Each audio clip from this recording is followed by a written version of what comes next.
Egg chicken তড়কা তো share করেছি, তার সাথে এরকম একটা পরোটা না হলে ঠিক জমে না। তো মশালা পরোটা রেস্টুরেন্ট স্টাইলে কিভাবে হয় সেটাও দেখে নাও। পরিমাণ মতো ময়দা নিয়ে নিয়েছি, নুন, চিনি আর সাদা তেল দিয়ে ভালো করে ময়ান দিয়ে নেব।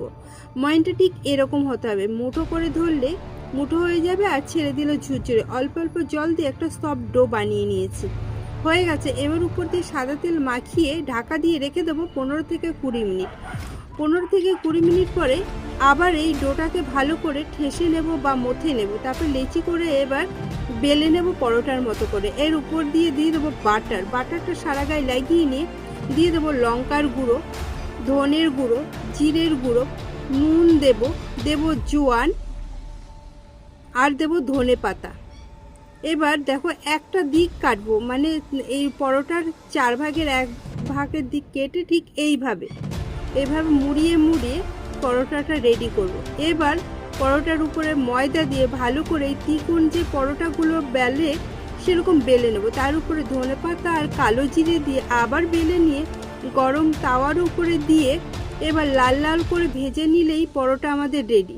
তার মধ্যে একটু সাদা তেল অবশ্যই দিতে হবে। ওটা ভাজা হতে থাক, আরেকটা দেখিয়ে দিচ্ছি। বাটার লাগিয়ে নিয়ে লঙ্কার গুঁড়ো, ধনের গুঁড়ো, জিরের গুঁড়ো, নুন আর দেবো জোয়ান। এবার এদিকে এই পরোটাটা এবার তেল দিয়ে সেঁকে নিলেই হয়ে যাবে। লাল লাল করে ভেজে নিয়েছি। এবার ঠিক দেখো কেটে এইভাবে করে নিয়ে এবার ময়দা দিয়ে বেলে নেব। আর এদিকে এই পরোটাটাও রেডি হয়ে গেছে, এবার তুলে নেব। তুলে নেওয়ার পরে যেটা রেডি হয়ে গেছে বেলে রেখেছি ওটা এবার দিয়ে দেবো।